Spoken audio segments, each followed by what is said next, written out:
चलिए सभी लोग हाथ जोड़ लें।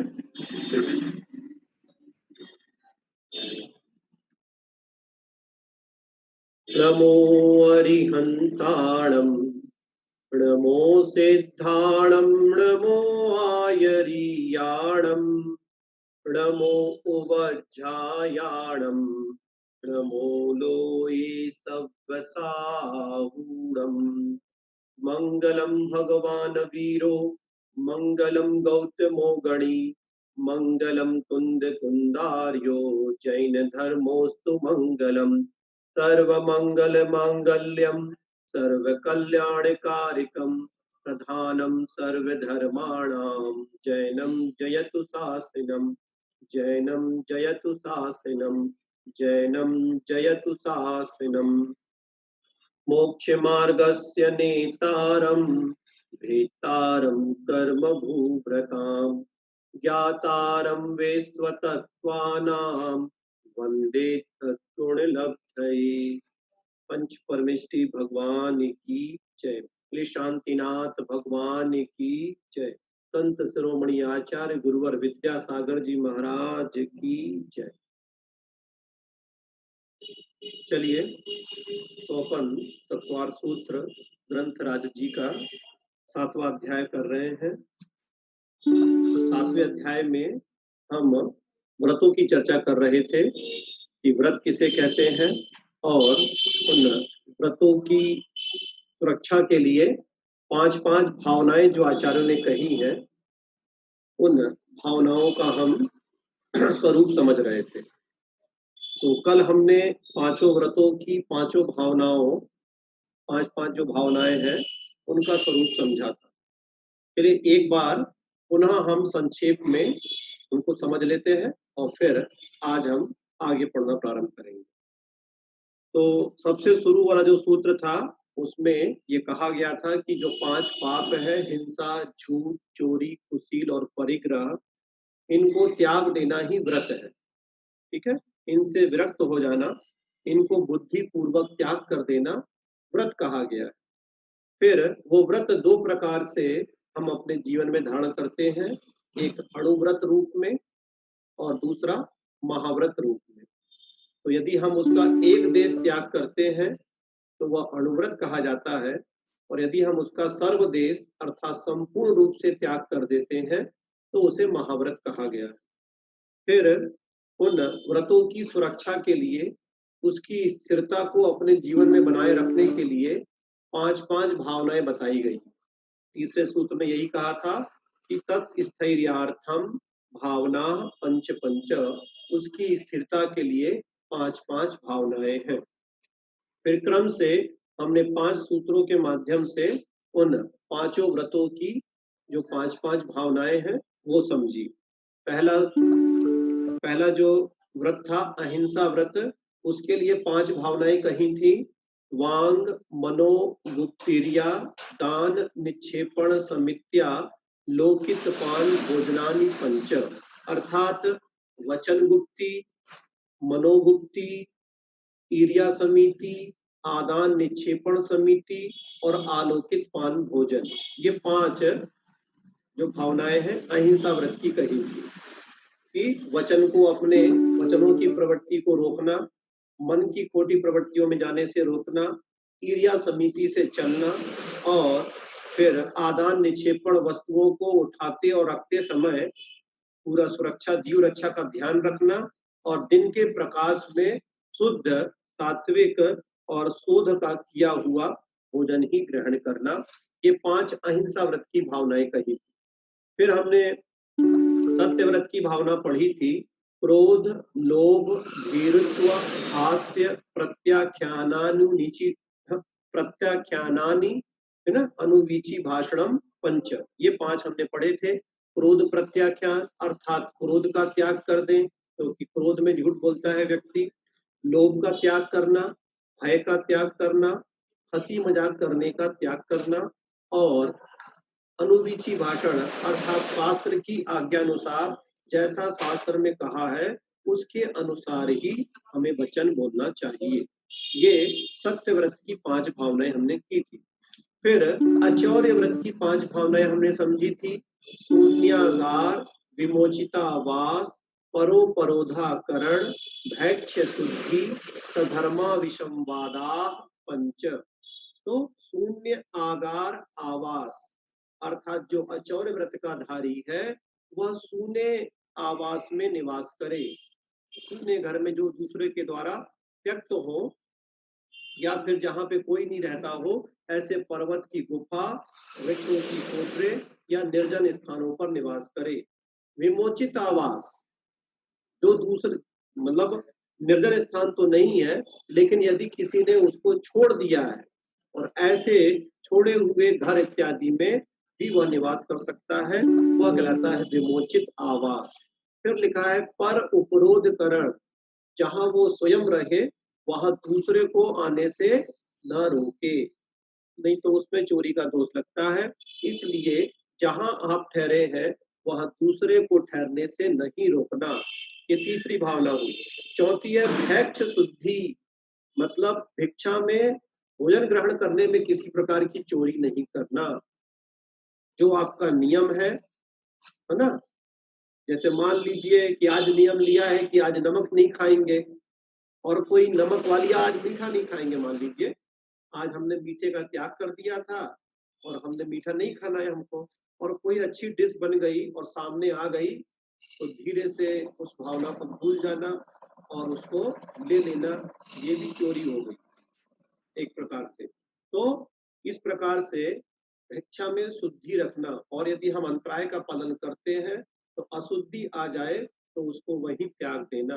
तो किसी प्रकार की भिक्षा में चोरी नहीं करना, भिक्षा में पूर्ण शुद्धि रखना, इसे कहते हैं भैक्ष शुद्धि। और फिर है सधर्म अविसंवाद, अपने साधर्मी जनों से किसी प्रकार की कलह नहीं करना, किसी प्रकार का वाद विवाद, ये हमारा ये तुम्हारा, इस प्रकार की बातें नहीं करना, उसे कहते हैं सधर्म अविसंवाद नाम की भावना। तो ये हमने अचौर व्रत की 5 भावनाएं पढ़ी थी। फिर हमने ब्रह्मचर्य व्रत की 5 भावनाएं की थी।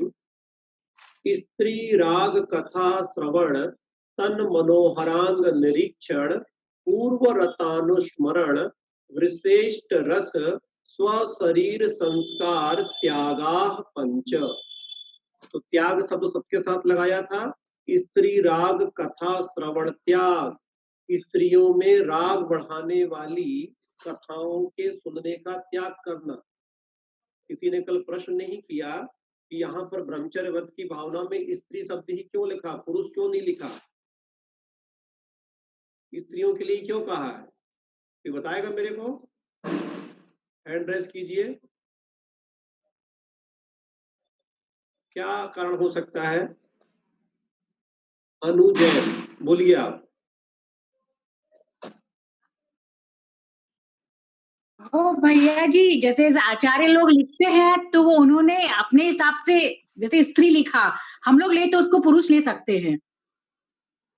नहीं आप ले सकते हो, लेकिन आचार्य ने स्त्री क्यों लिखा? मतलब स्त्री तो जैसे अब जैसे हम अगर कोई कुछ जैसे लिखे हैं जैसे, तो उन्होंने मतलब स्त्री लिख दिया ना उस हिसाब से। नहीं नहीं वो तो नहीं हुआ। चलिए विभाजन आप बोलिए। हाँ बोलिए विभाजन। हेलो, हाँ बोलिए विभाजन का बोलिए। हाँ हाँ, ये स्त्री अपेक्षा और पुरुष अपेक्षा स्त्री का। नहीं तो यहाँ स्त्री के लिए क्यों लिखा है?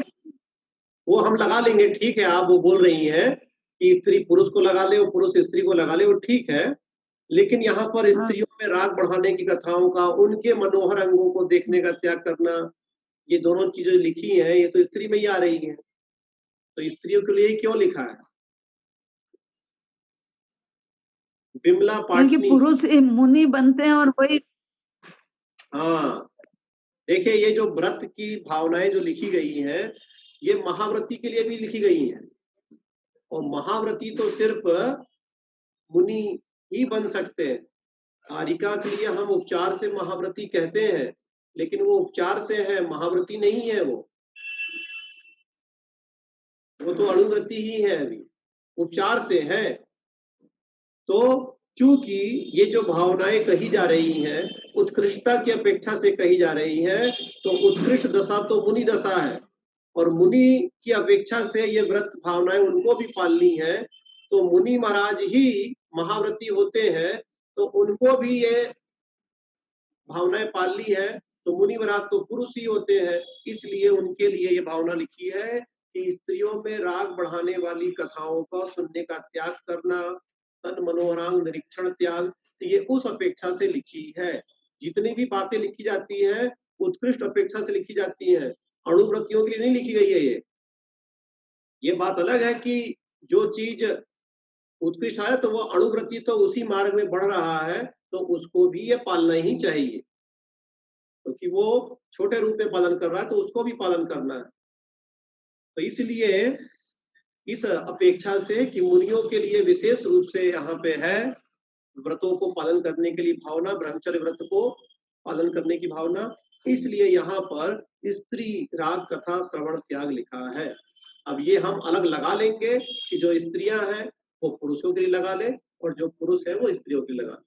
चलिए ठीक है, आगे चलते हैं अपन। तो इस प्रकार से स्त्रियों में राग बढ़ाने वाली कथाओं को सुनने का त्याग करना, उनके मनोहर अर्थात सुंदर अंगों को देखने का त्याग करना, उनके सारों पूर्व में जो हमारी भोग हुए हैं उनको अनुस्मरण मतलब पुनः स्मरण करने का त्याग करना, विशिष्ट रस अर्थात जो गरिष्ठ भोजन है उनको सेवन करने का त्याग करना, और स्व शरीर संस्कार त्याग और अपने शरीर को सजाने संवारने का त्याग करना। सजाना संवारना संस्कार लिखा है यहाँ पर, शुद्धि करने का त्याग नहीं लिखा है ना। तो आप अपनी मुख शुद्धि अपने शरीर की शुद्धि तो कर सकते हैं, लेकिन उसके साथ ज्यादा संवारना नहीं है, ज्यादा सजना संवारना नहीं है। मतलब तेल, पाउडर, क्रीम और भी जो चीजें रहती है उन सब चीजों को प्रयोग नहीं करने की बात कही गई है। अगला हमने परिग्रह त्याग व्रत अर्थात अपरिग्रह व्रत की 5 भावनाएं पढ़ी थी। मनोज्ञा मनोज्ञेन्द्रिय विषय राग द्वेष वर्जनानि पंच, इसमें हमने 5 निकाला था। मनोज्ञ अमनोज्ञ, मनोज्ञ किसे कहते हैं? जो हमारे को अच्छी लगती है, हमारे मन को अच्छा लगे वो मनोज्ञ, और अमनोज्ञ किसे कहेंगे? जो हमारे मन को अच्छा ना लगे वो अमनोज्ञ। तो मनोज्ञ इंद्रिय और अमनोज्ञ इंद्रिय विषयों में राग द्वेष करने का त्याग करना। अब इसमें कैसे लगाएंगे? मनोज्ञ इंद्रिय विषयों से राग करने का त्याग करना और अमनोज्ञ इंद्रिय विषयों में द्वेष करने का त्याग करना। अब इंद्रियां तो 5 होती हैं, तो भावनाएं भी 5 बन जाएंगी। मनोज्ञ स्पर्शन इंद्रिय से राग और अमनोज्ञ स्पर्शन इंद्रिय के विषयों से द्वेष करने का त्याग करना, ये पहली भावना। ठीक है, तो कल हमने समझ लिया था कि जो हमको स्पर्श में जो चीज अच्छी लगती है हमारे शरीर को, उससे हम ज्यादा राग ना करें, और जो अच्छी नहीं लगती है उससे ज्यादा द्वेष ना करें। फिर मनोज्ञ रसना इंद्रिय के विषयों में राग नहीं और अमनोज्ञ रसना इंद्रिय के विषयों में द्वेष नहीं। इसी प्रकार से घ्राण में लगा लेंगे, चक्षु में लगा लेंगे और कर्ण में लगा लेंगे कि मनोज्ञ इंद्रिय विषयों में, कर्ण इंद्रिय के विषयों में राग नहीं और अमनोज्ञ कर्ण इंद्रिय के विषयों में द्वेष करने का त्याग कर देना चाहिए। ये इस प्रकार से अपरिग्रह व्रत की 5 भावनाएं हुई। ठीक है ना। चलिए अब अपन आगे पढ़ते हैं। 9वां सूत्र देखें। हिंसा दिस विहा मूत्रापाया वद्य दर्शनम, हिंसा दिस विहा मूत्रापाया वद्य दर्शनम। फिर सुन ले, हिंसा दिस विहा मूत्रापाया वद्य दर्शनम, अर्थात इसके अलावा भी और बहुत सारी भावनाएं हमको करनी चाहिए। और क्या क्या भावनाएं हम भा सकते हैं, तो उसके लिए यहाँ पे 2, 3, 4 सूत्र और लिखे हैं आचार्य। यहाँ पे क्या लिख रहे हैं? हिंसा दिशु, संधि विच्छेद देखें, हिंसा दिशु इह अमुत्र अपाय अवद्य दर्शनम। हिंसा दिशु निकलेगा हिंसा आदिशु, फिर लिखा है इह, फिर लिखा है अमुत्र, अपाय, अवध्य दर्शनम। क्या अर्थ हुआ? हिंसा दिशु, हिंसा आदि 5 पापों में, इह मतलब इस लोक में, अमुत्र, अमुत्र मतलब होता है परलोक में, इस लोक में मतलब इस जीवन में, और अमुत्र मतलब पर जीवन में, आगे आने वाले भवों में। अपाय, अपाय और अवध्य दर्शनम, अपाय और अवध्य देखने योग्य है, देखना चाहिए। क्या मतलब? कि हिंसा आदिक, हिंसा, झूठ, चोरी, कुशील और परिग्रह, इन 5 पापों में प्रवृत्त होने पर, प्रवृत्ति करने पर, इस लोक में भी और परलोक में भी, अपाय मतलब होता है दुख, और अवध्य मतलब होता है निंदा। अपाय मतलब दुख। तो जो 5 पापों में प्रवृत्ति करता है, उसे इस लोक में भी और परलोक में भी दुख की प्राप्ति होती है, और अवध्य मतलब निंदा की प्राप्ति होती है। अर्थात देखा जाता है कि जो 5 पापों को करता है, उसे वर्तमान में भी हम देखते हैं कि दुख प्राप्त होता है, दुख दिखाई देता है उसको उसके जीवन में, और उसकी निंदा भी होती है। देखते ही है, जो व्यक्ति हिंसक होता है वह हमेशा क्या करता है? एक तो हिंसक जो प्राणी रहता है, जो हमेशा दूसरों के वध करता रहता है, मारता पीटता रहता है, सताता रहता है, तो एक तो वो दूसरों से बैर बांधता रहता है, दूसरे लोग उससे बैरी, उसके बैरी बन जाते हैं। तो एक तो दूसरे के परिणामों का भी वो घात कर रहा है, अपने परिणामों का भी घात कर रहा है, हिंसा कर रहा है, तो साथ में साक्षात जीवों की हिंसा भी कर रहा है। तो ऐसा व्यक्ति क्या होता है? उसे भी शासन, या जो वर्तमान में जो राजा रहता है, यदि वो पकड़ा जाता है तो क्या करते हैं? उसे जेल में डाल देते हैं, उसे विभिन्न प्रकार की यातनाएं देते हैं, और पूरे जगत में उसकी निंदा भी होती है कि कितना बड़ा हिंसक व्यक्ति है, ये क्रूर व्यक्ति है। इस प्रकार से उसकी ख्यातियां वो विख्यात हो जाता है पूरा। तो हिंसा करने वाला जो रहता है, वह इस जगत में भी दुख पाता है, और यदि वो कर्मों का बंध करता है और गति में जाता है, तो निश्चित रूप से अशुभ गति में ही जाता है, तो परलोक में भी दुख पाता है। इसी प्रकार से झूठ बोलने वाला, जो झूठ बोलता है, वह दूसरों से विश्वासघात करता है, दूसरों का विश्वास खो देता है, झूठ बोलने वाला। तो झूठ बोलने से क्या होगा? हमें, हमारे ऊपर दूसरे विश्वास नहीं करते हैं, और यदि हम पकड़े जाते हैं, यदि हम बहुत ऐसे कुछ कार्यों में झूठ बोल जाते हैं, तो यदि हम पकड़े जाते हैं तो हमें बहुत से उस अपराध के लिए दंड भी मिलता है ना? शास्त्रों में लिखा जाता है जीभ छेद देते हैं, या फिर गूंगा बना देते हैं, इस टाइप से भी लिखा रहता है। तो विभिन्न प्रकार से उसको यातनाएं दी जाती हैं, और उसकी पूरी जगत में उसकी निंदा होती है, अपमान होता है, और वह अशुभ गति को भी प्राप्त होता है। तो सब जगह लगा लेंगे कि दुख मिलता है, निंदा होती है, और अशुभ गति में जाता है। ये तीनों, अपाय मतलब दुख, और अवध्य मतलब निंदा, और अमुत्र से लगा लेंगे कि वह परलोक में भी अशुभ गति को प्राप्त होता है। तो इस प्रकार से जो चोरी करता है, यदि वो चोर जो रहता है वो हमेशा भयभीत रहता है, डरा हुआ रहता है, और यदि उसकी चोरी पकड़ी जाती है तो सब जगह उसकी थू-थू होती है, निंदा होती है, साथ में उसको चोरी के आरोप में जेल जाना पड़ता है, कष्ट उठाने पड़ते हैं, दुख उठाना पड़ता है, निंदा भी होती है, और उसकी अशुभ गति को की उसकी प्राप्ति हो जाती है। इसी प्रकार से जो कुशील का सेवन करता है, उसका हमेशा उसके मन में रति भाव रहता है, दूसरे के साथ रति करने का भाव बना रहता है, हमेशा उद्वेलित रहता है, और उसी में हमेशा उसका दिमाग लगा रहता है, और यदि वह इस प्रकार के अपराध को करने के बाद पकड़ा जाता है तो उसे भी दंड स्वीकार करना पड़ता है, दंड मिलता है, साथ में वह निंदा का पात्र बन जाता है, और फिर अशुभ गति को प्राप्त होता है। और इसी प्रकार से परिग्रह, परिग्रह का तो हम लोग मानते नहीं है, हिंसा को चलो मान भी ले, झूठ को भी मान ले, चोरी को भी मान ले, और कुशील को भी मान लें, यदि किसी के साथ हमने बुरा व्यवहार, बुरा आचरण किया तो वो मान लेते हैं। परिग्रह को लोग नहीं मानते। परिग्रह में क्या दिक्कत है? देखिए, परिग्रह में क्या दिक्कत है? यदि हम परिग्रह संचय करेंगे तो क्या होगा? उस परिग्रह को बहुत से लोग और भी चाहते हैं। जैसे इसमें शास्त्रों में उदाहरण लिखा रहता है कि यदि किसी एक पक्षी ने एक मांस के टुकड़े को लाया कहीं से, ठीक है, तो क्या करते हैं? दूसरे लोग फिर भी उसमें चोंच मारते हैं, छीनने का प्रयास करते हैं उससे, ठीक है। उसी प्रकार से यदि हमने बहुत सारा धन संपदा जोड़ा तो उसको देख करके लोग क्या होते हैं, जो चोर लोग रहते हैं, जिनका चोरी करने का काम रहता है, तो उनकी नजर उस पे हमारे पैसे पे पड़ जाती है, उनके परिणामों को हम विकृत करते हैं, बिगाड़ने में हमारे हम साधारण बन जाते हैं।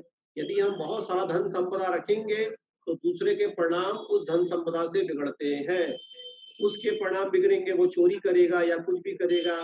तो इस प्रकार से उन दूसरे के परिणामों को बिगाड़ने में हमारा धन संपदा कारण बन जाता है, हमारे भी परिणाम बिगड़ते हैं।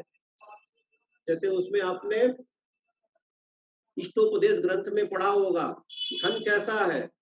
दुरर्जेना सुरक्षेण न स्वरेण धनादिना स्वस्थम मन्या जना कोपी द्वर्जानिव सर्पिषा। क्या मतलब? एक तो बड़ी कष्टता से कमाया जाता है धन, बड़े कष्ट से मेहनत करने के बाद धन आता है ना, और असुरक्षित है, मतलब कहाँ रखे उसको, कोई ना कोई उस पर ताक लगा के बैठा है, कहीं ना कहीं से कोई ले जा सकता है, और कभी ना कभी वो नष्ट हो जाता है। तो धन की तीन ही गति गई है, या तो हम उसको भोग करें या उसका दान कर दें, नहीं तो वो नष्ट हो जाता है। तो ये धन जो है यह बहुत ही कष्ट से कमाया जाता है। एक तो उसके लिए हमने बहुत सारा कष्ट सहन किया, है ना, बहुत सारे अपना समय बर्बाद किया उस धन को कमाने में। जो हम धार्मिक क्रियाओं को कर करके कर सकते थे, अपना ध्यान लगा के कर सकते थे, उन समयों को छोड़ करके हमने धन में अपना पूरा समय लगा दिया, और उस धन को हमने कमाया। अब कमाया तो अब रखने की टेंशन है कि रखे तो रखे कहाँ, कोई चुरा ना ले, कोई ले ना जाए, कहीं नाश ना हो जाए। तो इस प्रकार से वह जो धन है वह पाप का ही कारण है, हमारे परिणामों को भी बिगाड़ता है और दूसरे के परिणामों को भी बिगाड़ता है। इसलिए वह धन जो है वह पाप के कारण में आता है, इसलिए उससे भी इस लोक में, परलोक में और निंदा भी होती है, और उस प्रकार से हमें पाप भी पड़ता है। तो इसलिए इन पांचों पापों से हमें क्या होता है? दुख की प्राप्ति होती है, और इन पांचों ही पापों से हमें निंदा भी मिलती है और हमारा परलोक भी बिगड़ता है। सब कुछ तो परलोक पे डिपेंड करता है। अगर आप बहुत से लोग जो अन्य दर्शन वाले होते हैं वह परलोक की सत्ता को स्वीकार नहीं करते, मतलब कि इस जीवन के बाद भी दूसरा जीवन मिलता है। बहुत से धर्म वाले ऐसे हैं जो अन्य पर्यायों को स्वीकार नहीं करते। तो सबसे पहले तो हमें यह स्वीकार करना पड़ेगा कि हमें इस जीवन को छोड़ करके अन्य जीवन भी ग्रहण करना है, और वो हमारा जीवन अच्छा तब होगा जब हम इस वर्तमान जीवन में बहुत अच्छे कामों को करेंगे, पुण्य को करेंगे, अच्छा बंद करेंगे, तब हमें क्या होगा? अच्छी पर्याय मिलेगी। वहां भी अच्छा करेंगे तो और उससे अच्छी मिलेगी, वहां भी अच्छा करेंगे तो और उससे अच्छी मिलेगी। तो धीरे धीरे हमारा मार्ग प्रशस्त होता जाएगा, और एक दिन इसी पुण्य के फलस्वरूप हम जो हमारा लक्ष्य है केवली बनने का, वो हम बन सकते हैं। और यदि हम ये मानेंगे कि पता नहीं स्वर्ग नरक होते, जैसे बहुत से लोग कहते हैं स्वर्ग नरक होता है कि नहीं होता है, पता नहीं मरने के बाद दूसरी पर्याय मिलती है कि नहीं मिलती है, यदि ये हमारे मन में दुविधा बनी हुई है तो पहले इसको दूर करना पड़ेगा। ये तो स्वीकार ही करना पड़ेगा कि शास्त्रों में लिखा है, आप जितने भी प्रथमा नियोग के ग्रंथ पढ़ ले, उसमें यही लिखा है कि ये जीव मर करके पहले ये था तो फिर ये बना। फिर देखना, जितने भी लोग आसपास रहते हैं वो वहीं वहीं आसपास ही जन्म लेते हैं। हमारे अमेरिका के व्यक्ति से हमारा कोई संपर्क नहीं है तो उसका हमारे साथ जन्म भी नहीं होगा। हमारा किसके साथ जन्म होगा, कहाँ होगा? जिन लोगों के हम आसपास रहते हैं और जिनका हमारा लेना देना होता है, चुकाना रहता है, उन्हीं का हमारे साथ अगली पर्यायों में भी मेल जोल रहेगा। जैसे आप ग्रंथों में प्राणों में पढ़ते हैं, ये पहले पूर्व पर्याय में ये था, फिर ये था, फिर ये उसका पुत्र बन गया, ये उसका पति बन गया, ये पत्नी बन गया। इस प्रकार से वो सब चलता रहता है। तो हमें उस पर मतलब परलोक का इस वर्ण के अगली पर्याय जो हमको मिलनी है उसका अस्तित्व तो स्वीकार करना ही है, और उसी की सुरक्षा के लिए कि मैं अगली पर्याय में कहीं बहुत अधिक दुख को प्राप्त ना करूं, कहीं नरक ना चला जाऊं, कहीं तिरंच ना बन जाऊं, कहीं एक इंद्री दो इंद्री ना बन जाऊं, इन सब चीजों से भयभीत होएंगे। उन पर्यायों को समझ करके तभी मार्ग में लगेंगे।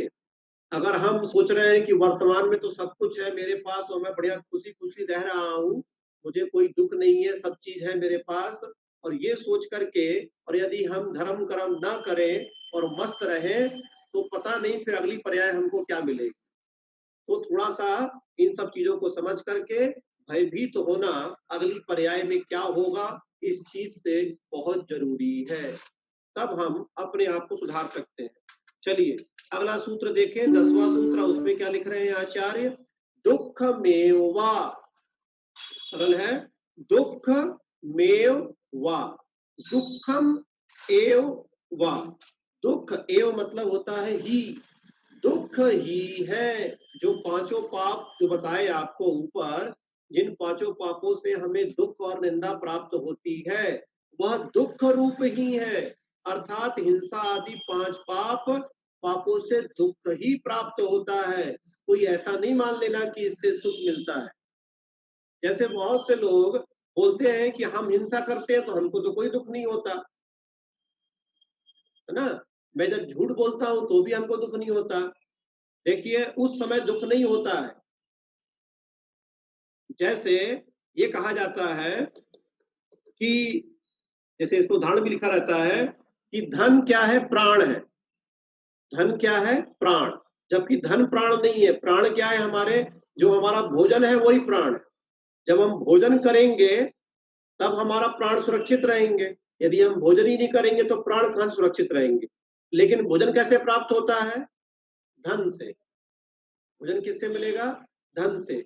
जब हमारे पास धन होगा तब हम भोजन का प्रबंध कर पाएंगे और उस भोजन को ग्रहण करेंगे, तब हमारे प्राणों की सुरक्षा होगी। तो इसलिए आचार्यों ने धन को ही प्राण कह दिया कि धन नहीं है तो तुम्हारा जीवन नहीं है। धन रहेगा तब तुम भोजन लाओगे और भोजन लाओगे तब तुम्हारे प्राणों की सुरक्षा होगी। उसी प्रकार से यहाँ पे ये समझ लीजिए कि हिंसा आदि करने से भले आपको लग रहा है कि उससे दुख नहीं हो रहा है, लेकिन उससे जो पाप असाता वेदनी का जो हम बंद कर रहे हैं उस क्रिया को करने से, तो उस क्रिया को करने से असाता वेदनी का और तीव्र पाप कर्मों का हम बंद कर रहे हैं।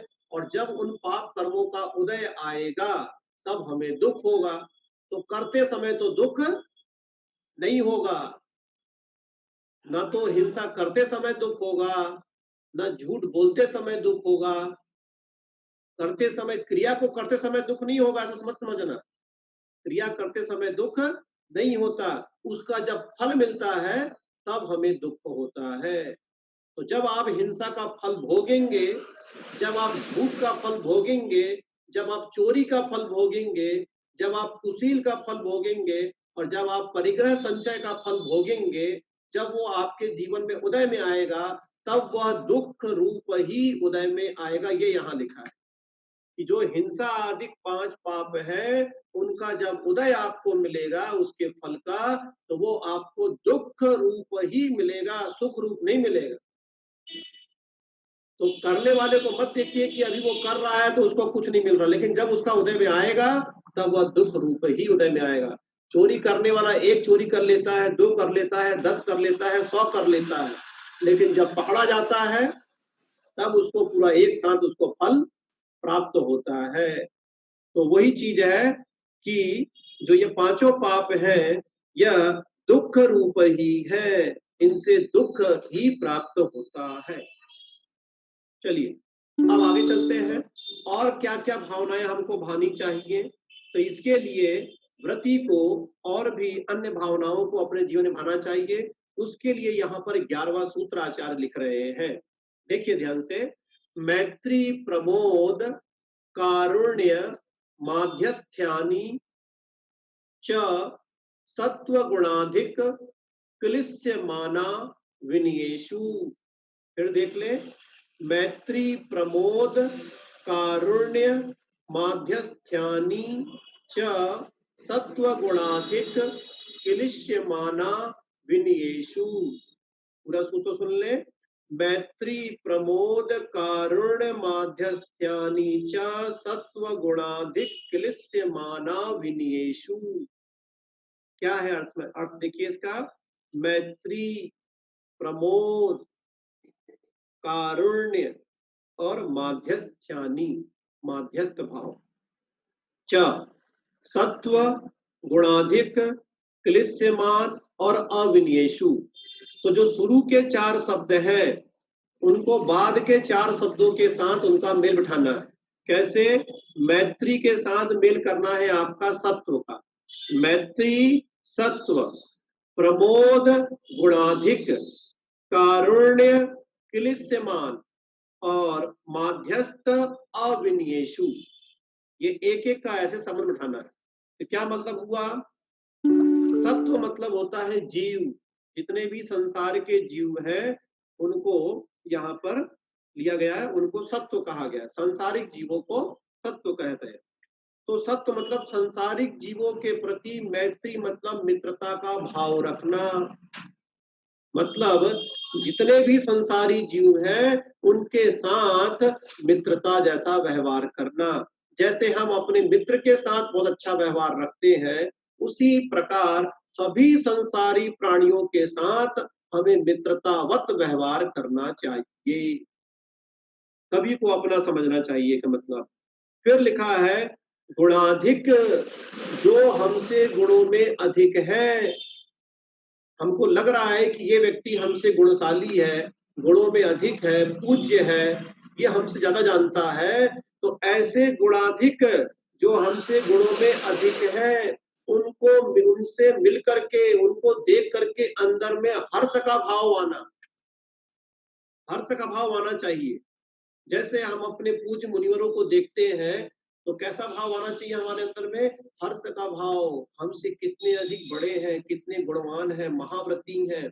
तो ऐसे जो हमसे गुणों में अधिक है, यदि वो हमको सामने दिख जाए या मिल जाए तो उनके दिखने पर और उनके सामने उपस्थित हो जाने पर, मिल जाने पर अंदर में एक प्रकार की प्रसन्नता का भाव, हर्ष का भाव आना। ईर्ष्या नहीं आनी चाहिए,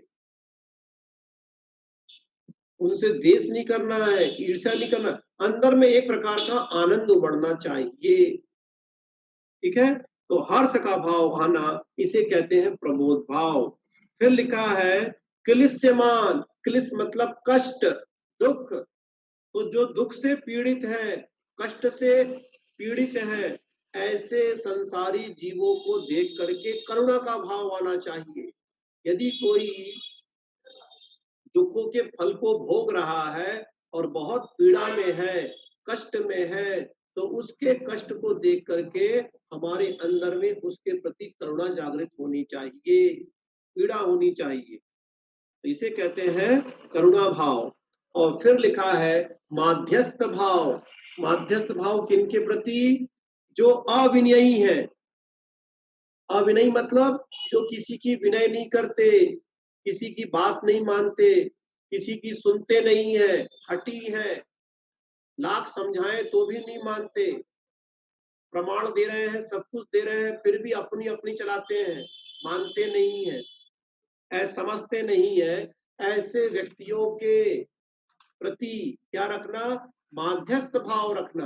माध्यस्थ भाव का मतलब ये हुआ कि जैसा है सो ठीक है, उसके कर्म का ऐसा ही उदय है, वो नहीं सुन रहा है। द्वेष नहीं करना उससे भी, द्वेष करने को नहीं कहा। क्या कहा? माध्यस्थ भाव। ठीक है भाई, तुम जैसे हो तो वैसे ही रहो। ठीक है ना? तो जो अविनयी है, जो किसी की बात को नहीं सुनते, नहीं मानते, हठी है ना, अपनी अपनी चलाते हैं, ऐसे व्यक्तियों को, जिनको लाख बार समझाने पर भी जो नहीं समझ रहे हैं, उनके प्रति भी माध्यस्थता का भाव रखना, मतलब समभाव रखना। ना तो राग रखना, ना द्वेष रखना, ठीक है, तुम्हारे कर्मों का ऐसा ही उदय है, जब समझ में आएगा तब समझ में आ जाएगा, आज नहीं आ रहा है तो नहीं आ रहा, कोई बात नहीं। तो उनके प्रति माध्यस्थ भाव रखना, इसे कहते हैं माध्यस्थ भावना। तो इस प्रकार से इन 4 भावनाओं को भी व्रतियों को अपने जीवन में अपनाना चाहिए। मैत्री भावना, प्रमोद भावना, कारुण्य भावना, करुणा भावना और माध्यस्थ भावना। ठीक है, जीवों, संसारी जीवों के प्रति मैत्री का भाव रखें, जो हमसे गुणों में अधिक है उनके प्रति प्रमोद, हर्ष का भाव रखें, जो दुखी प्राणी है उनके प्रति करुणा रखें, और जो हठी है, अविनयी है, उनके प्रति माध्यस्थ भाव रखें। सामायिक पाठ में वो आपने शायद छंद पढ़ा होगा, सत्वेषु मैत्रीम गुणशु प्रमोदम, क्लिष्टेषु जीवेषु कृपा परत्वम, माध्यस्थ भावम विपरीत वृत्तौ, सदा ममात्मा विदधाति देव। पहला ही छंद है सामायिक पाठ का, तो उसमें भी यही भावना है, सत्वेषु मैत्रीम गुणशु प्रमोदम, सभी संसारी प्राणियों से मैत्री हो, गुणजनों के प्रति प्रेम का भाव हो, हर्ष का भाव हो, ठीक है ना।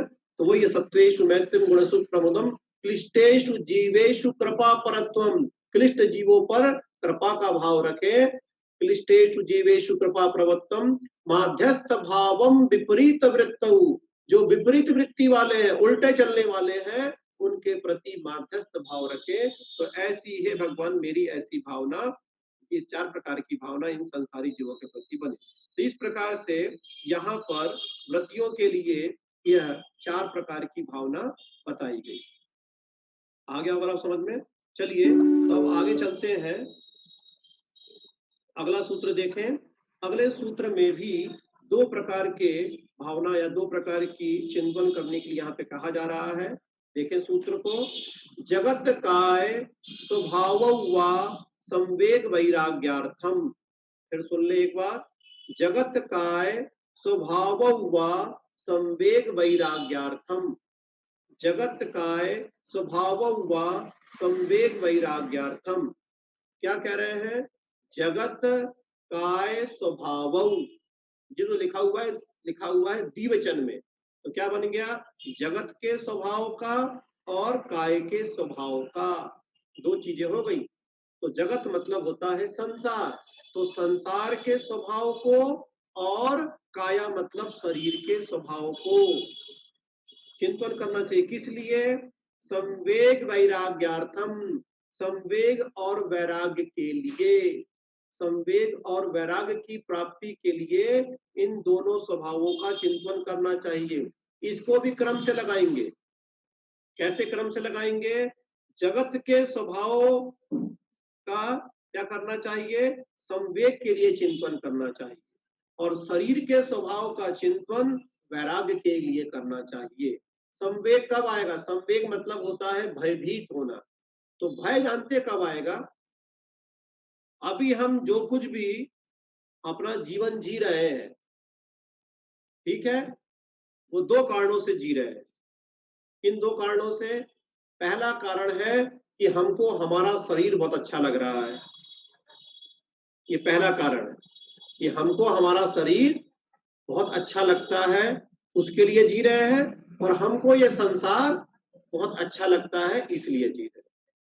तो सबसे पहले इन दोनों ही चीजों की वास्तविकता को हमें समझना पड़ेगा, तभी हमको संवेग होगा और तभी हमको वैराग होगा। वो सब राम कहानी तो बात की बात है, वो जो हमने अभी तक पढ़ा वो तब आएगा जब हम इस सूत्र को समझ जाएंगे, और जब तक इस सूत्र को नहीं समझेंगे तो वो सब फिर भी नहीं आने वाला। तो कब आएगा? जब हमें संवेग और वैराग्य आ जाएगा। तो संवेग किससे होना है? जगत के स्वभाव का चिंतन करके संवेग भावना से सहित होना चाहिए, और काय मतलब शरीर के स्वभाव से परिचित होकर के वैराग्य से सहित होना चाहिए। जगत का स्वभाव कैसा है? हाँ? कैसा है जगत का स्वभाव? देख लीजिए, सब जगत में क्या है? सभी तरफ छल कपट, प्रपंच, कष्ट, दुख, मायाचारी, हिंसा, ये सब फैला हुआ है। कहीं भी चले जाइए संसार में, कहीं भी कोई सुख नहीं है, ठीक है ना।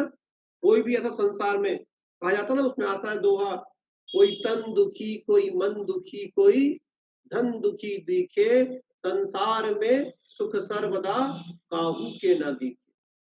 संसार में सुख सर्वदा काहू के ना दिखे, कोई तन दुखी कोई मन दुखी कोई धन दुखी दिखे। किसी के पास धन नहीं है तो उससे दुखी है, किसी के शरीर में रोग इत्यादि लग गए हैं तो उसी दुखी है, और किसी का मन की बातें नहीं होती, जैसा चाहता है परिवार वाले सुनते नहीं है, करते नहीं है, तो वो उससे दुखी है। तो संसार में तो दुख चारों ओर लगा ही रखा है, कहीं भी संसार का ऐसा कोई भी कोना नहीं है जहां पे हमें सुख की प्राप्ति हो जाए। तो संसार के वास्तविक स्वभाव से परिचय प्राप्त करके कि इस तीनों लोकों में, इस संसार में कहीं भी कोई सुख नहीं है, ऐसे संसार में रहने से कोई मतलब नहीं है। इसलिए उस संसार से हम भयभीत हो जाएं कि मुझे इस संसार में नहीं रहना। अगर हम चाहते हैं कि हम यहीं रहें, आपको अच्छा लग रहा है, फिर व्रत संयम इत्यादि क्या पालन करेंगे, फिर तो हो ही नहीं पाएगा। व्रत संयम तो तभी आएगा जब हमें डर लगेगा संसार से, कि संसार में रहने से, ठीक है। फिर आते हैं वैराग्य। सबसे अधिक स्नेह हमारा हमारे शरीर से होता है हमको, इसीलिए हम व्रत संयम इत्यादि पालन नहीं करते, क्योंकि भैया व्रत संयम पालन करेंगे तो कष्ट झेलना पड़ेगा, और कष्ट तो सहन होता नहीं है। उपवास कैसे करें, एक आसन कैसे करें, या फिर और भी जो चीजें हैं व्रतों की, क्योंकि व्रतों को पालन करने में बहुत मेहनत करनी पड़ती है ना। खाने पीने में ही बहुत सारे प्रपंच हैं, ये छानो, ये बीनो, ये शोधो, फिर ऐसे करो, फिर वैसे करो, इतना सारा काम तो हमारे शरीर से होता नहीं, हम तो सब रेडीमेड वाले हैं, तो अब हम कैसे करें। तो इसीलिए सबसे ज्यादा हमारा जो सबसे लगाव है वो हमारे शरीर से है। तो हमको सबसे पहले हमारे शरीर के स्वभाव से परिचित होना पड़ेगा कि हमारा शरीर कैसा है। अब देख लो, ये शरीर जो है इसमें बोलते हैं 9 मल द्वार है, इन 9 मल द्वारों से निरंतर मल बहता रहता है, चाहे कितनी भी शुद्धि कर लो। ये जो ऊपर की चमड़ी लगी हुई है हमारी, इस चमड़ी के नीचे ये पतली सी परत निकाल दी जाए तो शरीर को देखते नहीं बनेगा। अगर हम अपने शरीर के अंदर खुद झांक ले तो हमसे देखते नहीं बनेगा कि कितनी गंदगी है इसमें। तो इस शरीर के स्वभाव से हमको परिचित होना पड़ेगा। ये शरीर तो सिर्फ धर्म साधना के लिए प्राप्त हुआ है, इस शरीर की चाकरी हमें नहीं करनी। इस शरीर के चमकाने में, लिपापोती करने में, खूब तेल पाउडर क्रीम मलने में हमको नहीं लगना है। तो इस प्रकार से शरीर के वास्तविक स्वभाव से परिचय प्राप्त करके हमें वैराग्य धारण करना चाहिए। और यदि आपको संवेग और वैराग्य लेना है तो आपको खूब बहुत सारी चीजें ऐसी पढ़नी चाहिए जिससे कि हमको वैराग्य और संवेग की प्राप्ति हो, संसार के स्वभाव को हम अच्छी प्रकार से समझें, और फिर हम शरीर के स्वभाव को अच्छी प्रकार से समझें, जिससे कि हमें संसार से भी भयभीत हो जाए कि हमें संसार में नहीं रहना, और हमें इस शरीर से भी मोह नहीं करना है, ऐसी हमारी अंदर में भावना बन जाए। जब बनेगी तब हमारे अंदर में वो संवेग भावना और वैराग्य भावना आए। चलिए, तो यहाँ पर संसार से और शरीर से, शरीर के स्वभाव को परिचित होकर के संवेग भावना को और वैराग्य भावना को धारण करने की बात आचार्य उमा स्वामी महाराज ने यहाँ पे कही। चलिए ठीक है, तो अब यहाँ पर जो 5 पाप है, 5 सूत्रों के माध्यम से आचार्य यहाँ पर 5 पापों का लक्षण बता रहे हैं। अभी तक हमने तो यही कहा कि 5 पापों का त्याग करना व्रत है, और उस व्रत की सुरक्षा के लिए भावनाएं करनी चाहिए, और ये अन्य भावनाएं करनी चाहिए। लेकिन अब वो श्रावक पूछ रहा है कि वास्तव में अभी तो आपने बताया ही नहीं कि हिंसा, झूठ, चोरी, कुशील और परिग्रह है क्या। तो अब वो यहाँ पर 5 सूत्रों के माध्यम से बता रहे हैं कि हिंसा होती क्या है। तो यहाँ देखिए 13वें सूत्र में हिंसा का लक्षण बताया जा रहा है कि हिंसा कहते किसे। प्रमत्त योगात प्राण व्यपरोपणम हिंसा। फिर सुन ले, प्रमत्त योगात प्राण व्यपरोपणम हिंसा। प्रमत्त योगात प्राण व्यपरोपणम हिंसा। देखिए यहाँ लिखा है प्रमत्त योगात, ये जो शब्द है इस पे ध्यान दीजिएगा। प्रमत्त योगात, प्रमाद के योग से। प्रमाद के योग से क्या मतलब होता है? मतलब अयत्नाचार पूर्वक, असावधानी पूर्वक, बिना विचारे, बिना सोचे समझे, प्राण व्यपरोपणम हिंसा, प्राणों का घात करना क्या कहलाती है? हिंसा कहलाती है। तो प्रमाद के योग से या अयत्नाचार पूर्वक, असावधानी पूर्वक प्राणों का घात कर देना हिंसा है। प्राण कितने कहे गए हैं? प्राण को हम ये ना माने कि जान से मारना ही सिर्फ हिंसा है। प्राण होते हैं 10 प्रकार के। 5 इंद्रियां भी हमारे प्राण है। स्पर्शन, रसना, घ्राण, चक्षु और कर्ण, ये भी हमारे प्राण है। मन, वचन, काय भी हमारे प्राण है। और आयु और श्वासोच्छ्वास, ये कुल मिलाकर के 10 प्राण कहे गए। तो इन 10 प्राणों में से यदि हम किसी को एक प्राण का भी घात कर रहे हैं, मान लीजिए हमने किसी का स्पर्शन इंद्री का ही घात कर दिया, किसी के उंगली काट दी या कुछ काट दिया, तो वो भी हिंसा है। यदि हमने किसी को मन को खेद खिन्न कर दिया, वो भी हिंसा है। ठीक है। और यदि हमने किसी की श्वासोच्छ्वास रोक दी, वो भी हिंसा है। और पूरा ही खत्म कर दिया, आयु ही समाप्त कर दी उसकी, तो वो पूर्णता वध हो गया। तो इस प्रकार से उन 10 प्राणों का अयत्नाचार पूर्वक, असावधानी पूर्वक, प्रमाद के योग से घात करना हिंसा कहलाती है। अब मेन चीज है कि प्रमाद के योग से होने पर ही हिंसा होती है। अगर आपका प्रमाद का योग नहीं है तो हिंसा नहीं होगी। क्या मतलब? यदि मुनिराज चल रहे हैं, देखिए व्रती बता रहा हूं मैं, व्रती हिंसा कैसे कर रहा है और कैसे नहीं कर रहा है। यदि मुनिराज चल रहे हैं और देखते हुए चल रहे हैं, अचानक ही पैर रखने वाले थे, तभी एक कीड़ा उड़ते हुए आया और उनके पैर के नीचे आकर के बैठ गया, और उसी समय महाराज ने पैर रख दिया और वो कीड़ा मरण को प्राप्त हो गया। अब बताइए हिंसा हुई कि नहीं हुई? हुई कि नहीं हुई?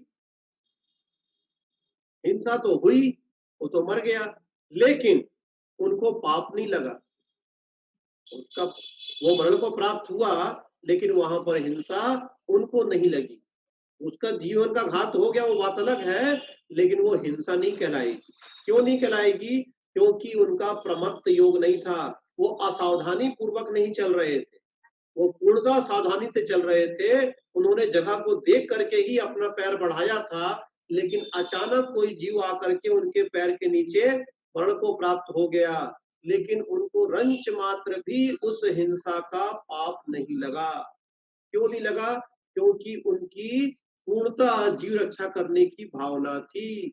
वो जीव रक्षा को देख करके बचाते हुए ही चल रहे थे। अब हम लगाएं, अब हमारी जीव रक्षा की बिल्कुल भावना नहीं है। ठीक है। और अब हम क्या करते हैं? हम मदमस्त होकर चलते रहते हैं। अब हो सकता है कि हम चल रहे हैं और चलने में एक भी जीव नहीं मर रहा है, ठीक है, लेकिन फिर भी हमें हिंसा का दोष लग रहा है। क्यों लग रहा है? क्योंकि हमारी रक्षा करने की भावना नहीं है। हम बचाते हुए नहीं चल रहे हैं, हम देख के नहीं चल रहे हैं। भले जीव नहीं मर रहा है, फिर भी हमें पाप लग रहा है, फिर भी हमें लग रहा है। उसी प्रकार से, ठीक है ना, क्योंकि हमारा पहली बात तो उसका त्याग नहीं है, त्याग नहीं है। और हमारा ये भी नियम नहीं है कि हम देख करके चलेंगे। अगर हमारा नियम होता कि हम देख करके चलेंगे, तो हम देख करके चलते चलते, तो फिर नहीं मरता तो दोष नहीं लगता, और मर भी जाता धोखे से और देख के चलते हुए तो भी दोष नहीं लगता। अब यहाँ पर नियम भी नहीं है, देख के चल भी नहीं रहे हैं, और जीव नहीं भी मर रहा है तो भी हमको पाप लग रहा है। मर जाएगा तो डबल पाप लगेगा, और उससे कई गुना पाप लगेगा। और नहीं मर रहा है तो भी हमें पाप का दोष लग रहा है। तो संकल्प लेना कितना आवश्यक है और उस संकल्प को पालन करना, उस संकल्प को धारण करना, उस संकल्प की पालना करना और भी जरूरी है। तो ये धीरे धीरे इस प्रकार से समझना, यदि हम असावधानी पूर्वक कोई भी क्रिया करते हैं और उसमें यदि किसी जीव के प्राणों का घात होता है तो हमें पाप का दोष लगता है, और यदि हम सावधानी पूर्वक कर रहे हैं तो यदि उसमें हिंसा हो भी जाती है तो हमको उसमें दोष नहीं लगता। उसी प्रकार से झूठ में लगाइएगा। झूठ में कैसे? इसी प्रकार से देखिए, दूसरा सूत्र देखिए, असदभिधान मानृतम, असदभिधान मानृतम, असद अभिधानम अनृतम, यह अर्थ निकलेगा असद अभिधानम अनृतम। असद मतलब होता है गलत, है ना? अभिधानम मतलब कथन करना, अनृतम मतलब झूठ। तो गलत कथन करना, गलत मतलब कह सकते हो अप्रशस्त। अप्रशस्त का मतलब होता है जिससे दूसरे को पीड़ा हो, ठीक है? असत या अप्रशस्त या गलत या अप्रशस्त का मतलब हो गया जिससे दूसरे को पीड़ा हो, ऐसे वचन कहना झूठ कहलाता है। झूठ ऐसा नहीं बोला गया कि जो चीज जैसी हो उसको वैसा ही बोलना चाहिए, ये नहीं है। ये झूठ ये है कि जिससे दूसरे को पीड़ा हो या गलत अभिप्राय से हम जो कुछ भी कहते हैं वो सब झूठ है, वो सब झूठ है। जैसे उदाहरण आता है कि एक बार एक बहेलिया एक चिड़िया को हाथ में लेके आया। उसने सुना था कि मुनिराज हमेशा सत्य बोलते हैं, आज देखो मैं इन मुनिराज जी को झूठा सिद्ध करके दिखाता हूँ, ठीक है? तो वो लेके आया चिड़िया को, चिड़िया उसके हाथ में जिंदा थी। अब उसने गर्दन में हाथ रखा हुआ था। बोला, मुनिराज जी आप बताइए, आप तो बिल्कुल सत्यवादी हैं, बताइए चिड़िया जिंदा है या मरी हुई है? अब बताइए वो क्या बोले। यदि वो बोलते हैं कि चिड़िया जिंदा है तो तुरंत ही गर्दन मसक करके उसकी वो मार देगा। यदि वो बोलते हैं कि चिड़िया मरी हुई है तो तुरंत ही छोड़ देगा और बोल देगा कि देखो आप गलत बोल रहे हो, असत्य बोलते हो। तो अब उन्होंने क्या कहा, ऐसी स्थिति में मुनिराज लोग या तो मौन ही रहते हैं या फिर उन्होंने बोल ही दिया जो था कि चिड़िया का मरना और जीना तो तुम्हारे हाथ पर निर्भर है। तो मुनिराज तो इस प्रकार से बोलेंगे, लेकिन अगर हमारे सामने ऐसी स्थिति आए, श्रावक के सामने, तो वो क्या बोलेगा? वो यही बोलेगा कि चिड़िया तो मरी हुई है, जिससे कि वह उसको छोड़ दे और उसके प्राणों की रक्षा हो जाए। ये सत्य कहलाएगा या सत्य नहीं कहलाएगा, ठीक है? तो जो भी सांचे अभिप्राय से सच्चे अभिप्राय को रख करके जो भी हम कुछ कहते हैं वह सब सत्य की कोटि में आता है। अर्थात सावधानी पूर्वक बोलना है हमको, असावधानी पूर्वक नहीं बोलना है। प्रमत्त योगात का आपको इसमें भी ऐड कर लेना है। अगला सूत्र देखें, अदत्ता दानम स्तेयम, अदत्ता दानम स्तेयम। अदत्त आदानम निकलेगा यहाँ पर, है ना? आ लगा लेंगे, अदत्त आदानम स्तेयम। अदत्त मतलब बिना दिया हुआ, जो किसी ने हमको नहीं दिया है, बिना दी हुई वस्तु को आदान मतलब ले लेना, ग्रहण कर लेना, स्तेयम चोरी कहलाता है। तो बिना दी हुई वस्तु को ग्रहण कर लेना, ले लेना चोरी कहलाता है, ठीक है? तो जो भी चीज है वो हमें बिना किसी के पूछे या बिना किसी परमिशन के नहीं लेनी चाहिए। यदि हम लेते हैं तो उसमें हमको चोरी का दोष लगता है। तो इस प्रकार से यह चोरी पाप का यहाँ पर आपको स्वरूप बताया गया। फिर आइए, मैथुन अब्रह्म, मैथुनम अब्रह्म। मैथुनम अर्थात मैथुन की क्रिया करने को अब्रह्म कहा गया है। मैथुन मतलब वही है कि स्त्री और पुरुष की जो रति रूप क्रिया होती है उस चेष्टा को यहाँ पर मैथुन कहा गया है, और मैथुन को ही अब्रह्म कहा जाता है। तो यह भी एक प्रकार का पाप हुआ। मैथुन क्रिया, क्योंकि इसमें भी बहुत सारे जीवों की हिंसा होती है, इसलिए मैथुन क्रिया करने को भी पाप कहा गया। तो यह कुशील भी पाप हुआ। फिर अगला आइए, परिग्रह पाप के लक्षण में मूर्छा परिग्रह। मूर्छा, मूर्छा का मतलब होता है ममत्व परिणाम करना। महत्व परिणाम का मतलब होता है मेरेपन का भाव रखना। तो जो भी वस्तुएं हैं उन सभी अपनी आत्म तत्व के अलावा इसके पास जो कुछ भी है जिनसे वह मेरेपन का भाव रखा हुआ है, ममत्व परिणाम कर रहा है, वह सब उसके लिए परिग्रह है। तो चाहे उसका ये शरीर हो, चाहे उसके स्त्री पुत्र इत्यादि हो, चाहे उसका घर परिवार हो, चाहे उसका मकान इत्यादि हो, गाड़ी इत्यादि हो और धन संपदा इत्यादि हो, वो सब उसके लिए, जिसको जिसको वो ये बोलता है कि ये मेरा है, ये मेरा है, ये मेरा है, ऐसा जो उसके साथ ममत्व प्रणाम करने वाला वो भाव करता है, वह सब परिग्रह है।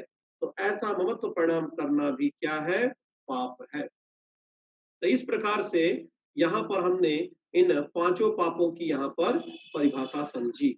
अब आगे व्रतियों के बारे में और भी जो व्रत हैं, अन्य व्रत, उनके बारे में चर्चा होगी। इसको अपन अब कल करेंगे। अब किसी को कोई प्रश्न करना हो तो वो अपना हैंड रेस करें, तो मैं उनको अनम्यूट करता हूं, वो अपना प्रश्न कर सकते हैं। ये गैलेक्सी करके गैलेक्सी J6 है, आप पूछिए क्या पूछ रहे हैं।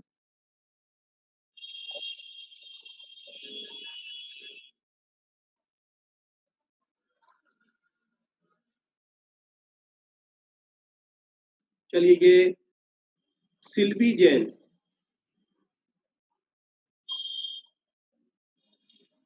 भैया ये जो आपने प्राण 10 प्रकार के बताए हैं, उसमें 5 या सांस और 5 इंद्रियां, ठीक है, स्पर्शन रसना इत्यादि।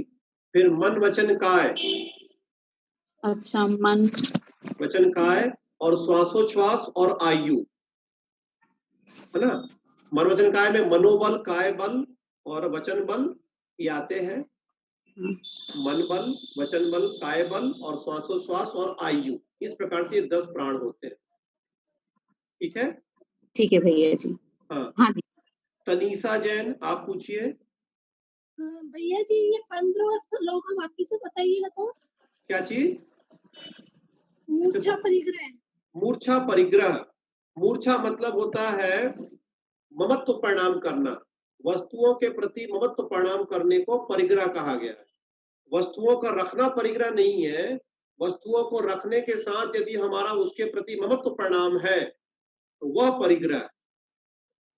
ठीक है, मेरेपन का भाव, ये मेरा है, ये मेरा है, ये मेरा है, ये धन संपदा मेरे हैं, ये वस्त्र मेरे हैं, ये घर मेरा है, ये पुत्र मेरा है, ये स्त्री मेरी है। इस प्रकार से जो ये भाव है, ये जो भाव है ये परिग्रह है। ठीक है, हाँ नीलम जैन, आप पूछिए।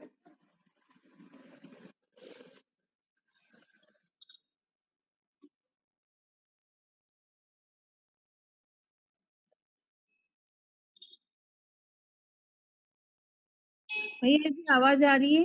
हाँ बोलिए। जय जिनेन्द्र। जय जिनेन्द्र। जग 12वां जो सूत्र है, जगत काय स्वभाव व संवेग वैराग्यार्थम, इसी वापस से समझाइए। अच्छा, जगत काय स्वभाव व संवेग वैराग्यार्थम, इसमें ये लगाना है आपको, जगत और काय ये 2 शब्द है और स्वभाव दोनों साथ लगाना है। जगत के स्वभाव का और काय के स्वभाव का संवेग और वैराग्य के लिए चिंतन करना चाहिए। तो इसमें इस प्रकार से लगाना है कि जगत के स्वभाव का चिंतन संवेग के लिए करना चाहिए और काय के स्वभाव का चिंतन आपको वैराग्य प्राप्त करने के लिए करना चाहिए। कि संसार कैसा है, संवेग मतलब होता है भयभीत होना। तो जगत के स्वभाव का आपको चिंतन करना चाहिए इस संसार से भयभीत होने के लिए। क्या मतलब? संवेग भाव प्राप्त करने के लिए कि संसार कैसा है, कि संसार में कहीं भी सुख नहीं है, सब और संसार में दुख ही दुख दिखाई देता है। कहीं पर मान लीजिए कहीं महामारी आ गई, जैसे भी चल रहा है ये, ये संसार ऐसा ही है, कहीं पर कहीं सुख नहीं है। हमको लगता है कि हम समझ रहे हैं सुख, वो सुख नहीं है, वो सुखाभास है ना, सुख का आभास मात्र है। हमको लगता है सुख जैसा, लेकिन वो सुख नहीं है। तो संवेग भावना कैसे प्राप्त करना है? संसार के स्वभाव का चिंतन करके, कि सब जगह संसार में हिंसा ही मची है, सब मारकाट, झूठ, फरेब, छल कपट, धोखाधड़ी, सब जगह संसार में ऐसा ही है। कोई भी संसार का ऐसा जीव नहीं है जो सर्व सुखी हो, जिसको सुख प्राप्त हो गया हो। कोई तन से दुखी, कोई मन से दुखी, कोई धन से दुखी। संसार में ये दुखी दुख है, संसार में कहीं सुख नहीं है। इसलिए ऐसे संसार में नहीं रहना है, ऐसे संसार से भयभीत हो जाना, उसे कहते हैं संवेग भावना। फिर वैराग्य भावना क्या है? वैराग्य कैसे आएगा? काय के स्वभाव का चिंतन करके। हमारा बहुत अधिक राग हमारे शरीर से रहता है, तो शरीर से राग छोड़े, कि शरीर का स्वभाव का चिंतन करें कि शरीर कितना पवित्र है, बिल्कुल अशुचि है, उसमें बिल्कुल निरंतर मल बहते रहता है, कितना अभी साफ करो फिर गंदा, और कितना ही इसको खिलाते पिलाते रहो, ये तो बस एक दिन छूट जाना है, अनित्य है, नश्वर है, हमारे साथ कभी नहीं रहने वाला है। इस प्रकार से शरीर के स्वभाव का चिंतन करके उस वैराग्य भावना को पुष्ट करना चाहिए, वैराग्य को प्राप्त करना चाहिए। इसलिए यहाँ पर ये संवेग और वैराग्य भावना के लिए संसार का और शरीर के स्वभाव का चिंतन करने के लिए कहा। ठीक है, चलिए ठीक है, ठीक। अगला मधु आप पूछिए।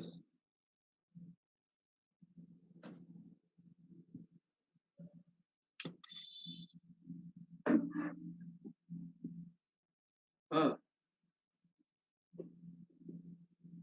तुरंत नहीं हो रहा है। पराग जी आप पूछिए। जय जिनेन भैया जी। जय जिनेन्द्र। जय जिनेन। हाँ भैया जी, ये 9th वाला श्लोक है ना, हाँ हिंसादि विषह मूत्र पाय वद्य दर्शनम। हाँ, इधर दर्शनम का मतलब क्या हुआ? दर्शनम मतलब देखने योग्य है, देखना चाहिए। मतलब यह है कि हिंसा आदि पांचों पापों से, है ना, क्या होता है? हिंसा आदि पांचों पापों के होने पर इस लोक में भी और परलोक में भी मतलब दुख और निंदा दिखाई देती है। दर्शनम मतलब दिखाई देती है, देखने योग्य है। आपको देखना चाहिए कि जो हिंसा करता है या चोरी करता है, झूठ बोलता है, उसको दुख और क्या निंदा दिखाई देती है, देती है। मतलब जो भी हिंसा करता है, हमको हम देखने में आता है कि उसको दंड मिलता है। जो भी चोरी करता है, देखने में आता है कि उसकी निंदा भी होती है और उसको दुख भी मिलता है। जो भी कुशील सेवन करता है, ये ऐसा दर्शनम मतलब देखने योग्य, देखना चाहिए। अच्छा, एक और है, ये आपका 15th वाला अदत्त दानम स्तेयम। आवाज नहीं आ रही थी, आप इसको वापस समझाइए। अच्छा, अदत्त आदानम स्तेयम। अदत्त मतलब होता है बिना दिए, ठीक है। अदत्त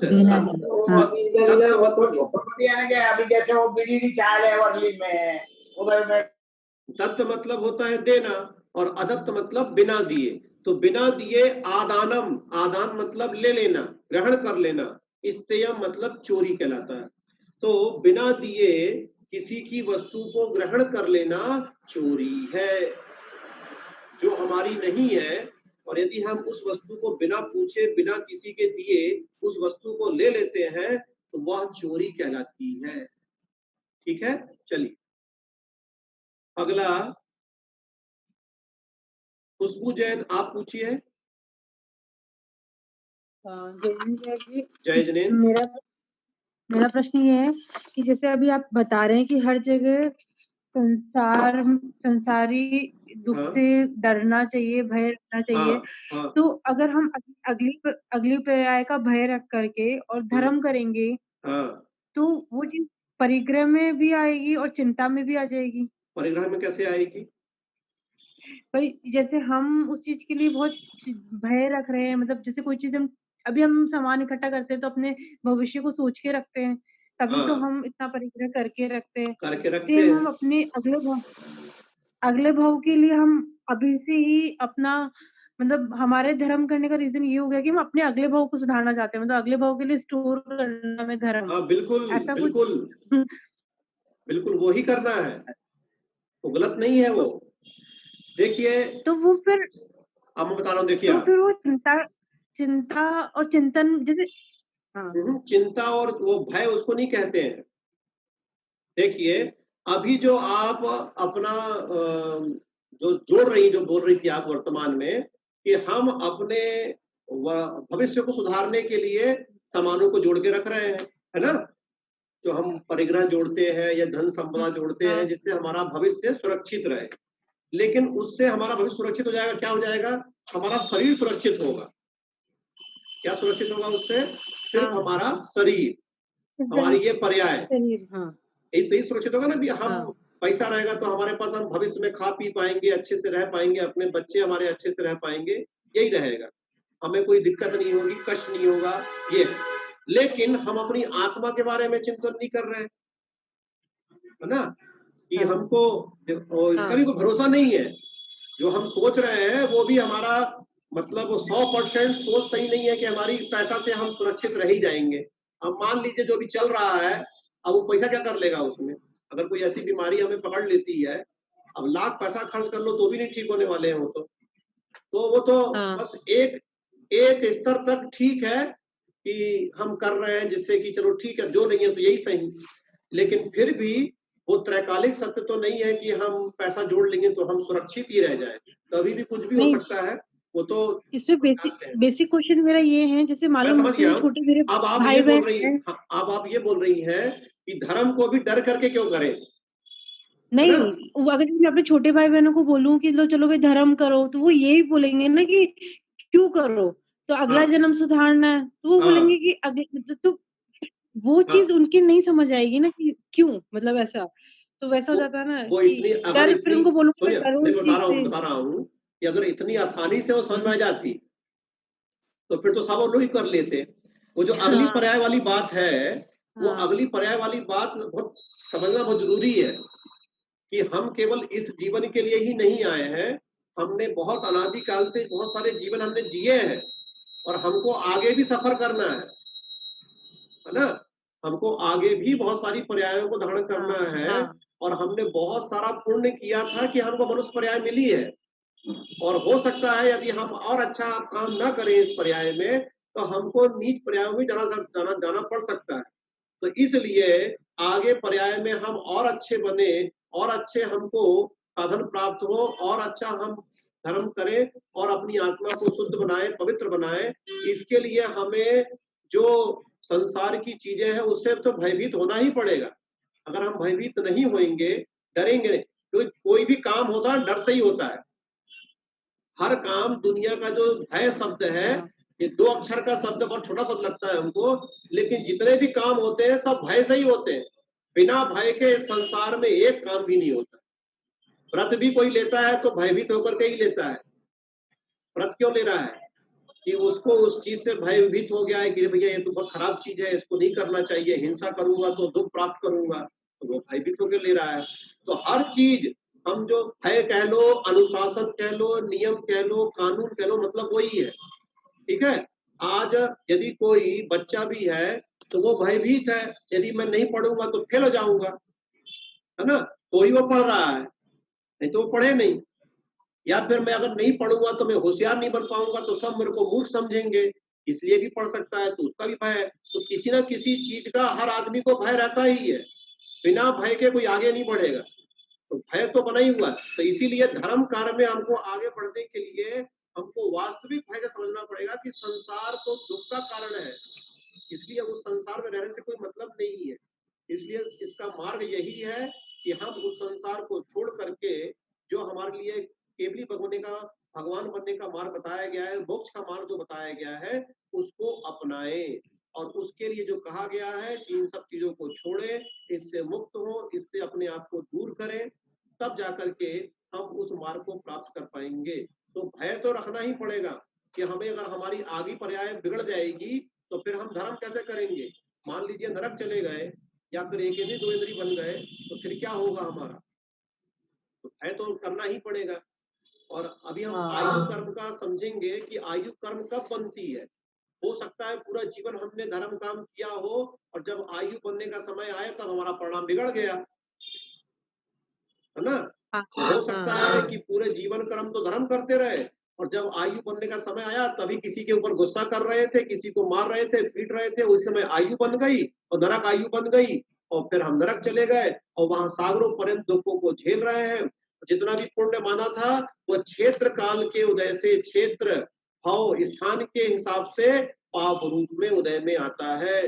तो कर्मों की पूरी स्थिति को हमें अच्छे समझना पड़ेगा कि कर्म उदय में कैसे आते हैं, कर्म बनते कैसे हैं, कर्म फल कैसे देते हैं और उनका उदय आने पर हम किस प्रकार से दुखों को झेलते हैं, कैसे हमें गति प्राप्त होती है, कैसे हमें सुख प्राप्त होगा। ये सब चीजें हमको समझना पड़ेगा और वो इतनी आसानी से समझ में आने वाली नहीं है। धीरे धीरे अध्ययन करेंगे तो समझ में आएगी।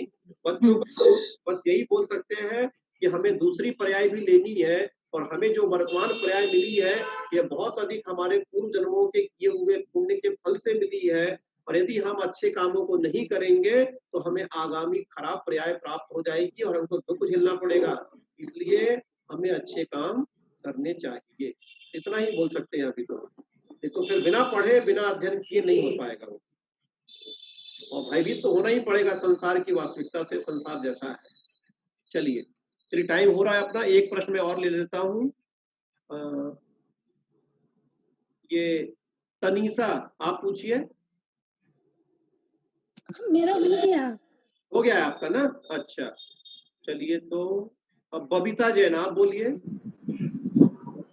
हाँ पंडित जी। हाँ जय जनेल भैया, आप वो स्त्री राग कथा रमन, वो स्त्रियों के लिए जो बोला गया है, हाँ तो महाबली के लिए बोला, आचार्य ने उसका उपयोग किया है। तो सूत्र अध्याय में बाकी श्लोक तो अनुव्रति के लिए भी बताया है। देखिए वो कहने की बात ऐसी है, तो वो खाली महाव्रति के लिए कैसे देगा? एक्चुअली क्या है, वो जो सब सूत्र है वो सबके लिए है, महाव्रती के लिए भी है और अणुव्रती के लिए भी है, ठीक है। हाँ वो पांचों ही सूत्र। देखो पहले पका के देखो, इतना सा 1 मिनट 2.5 मिनट वो पक जाएगा क्या? क्योंकि वो ना कितने सूख गया, एकदम पचक गया, टक्कर जैसे हो रहा है वो। एक बार में जो ये सूत्र कहे गए हैं ये व्रतियों के लिए कहे गए हैं, चाहे वो अणुव्रती हो चाहे वो महाव्रती हो, ठीक है, दोनों के लिए कहे गए हैं। अब लेकिन हम परम लक्ष्य को रख करके बात कह रहे हैं कि हमको मोक्ष की प्राप्ति करनी है, व्रति को आगे बढ़ना है, तो आगे तो सिर्फ मुनि ही बढ़ सकते हैं। आगे तो सिर्फ मुनि महाराज जो व्रति है, महाव्रति है, वही आगे बढ़ पाएंगे। बाकी जो स्त्रियां हैं वो तो पंचम उत्थान तक ही उनका रहता है, उससे ऊपर उनका होता ही नहीं है। अब यदि हम सिर्फ उनको रख करके बात कहते तो फिर नहीं बोल पाते, इसलिए महाव्रतियों को भी बोलना है। तब उनने जो वास्तविक है भाई, आपका जो स्त्रियों का जो इन्होंने बताया है, उनकी गमन सिर्फ पंचम स्थान से ऊपर है ही नहीं। अब उनसे ऊपर कौन जाएगा? उनसे ऊपर तो मुनि महाराज ही जाएंगे और कोई नहीं जा सकता। तो मुनि महाराजों के लिए भी स्पेशल वहां पे बात ये हो गई या सबके लिए हो गई। और यदि जो स्त्रियां जो पंचम स्थान तक प्राप्त होती हैं उनको समझ लेना चाहिए वहां पुरुष शब्द। बाकी जो मोक्ष मार्ग की ओर बढ़ रहा है और जो मोक्ष मार्ग में आगे जा रहा है उसके लिए कहा गया है, अर्थात मुनि महाराज के लिए स्पेशल कहा गया है कि स्त्रियों में राग बढ़ाने वाली कथाओं का इत्यादि का त्याग करना चाहिए। अब उसमें जो अणुव्रति है वह समझ ले, जो अणुव्रति पुरुष है वो भी समझ शिक्षा ले ले कि भैया मुझे को भी स्त्रियों में राग बढ़ाने वाली कथाओं का त्याग करना है। और यदि कोई महिला है तो वह उसमें पुरुष शब्द लगा करके समझ ले। इस प्रकार से समझना चाहिए। वहां आया आपको समझ में?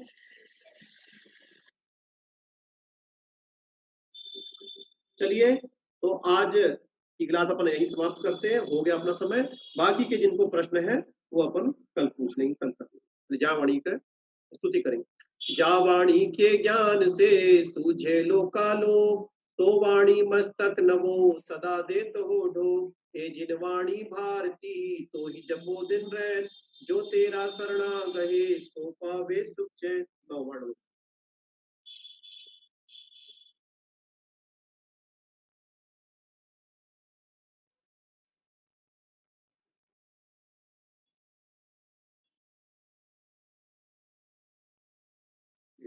द्वादशांग जिनवाड़ी माता की जय। सभी को जय जनेन्द्र।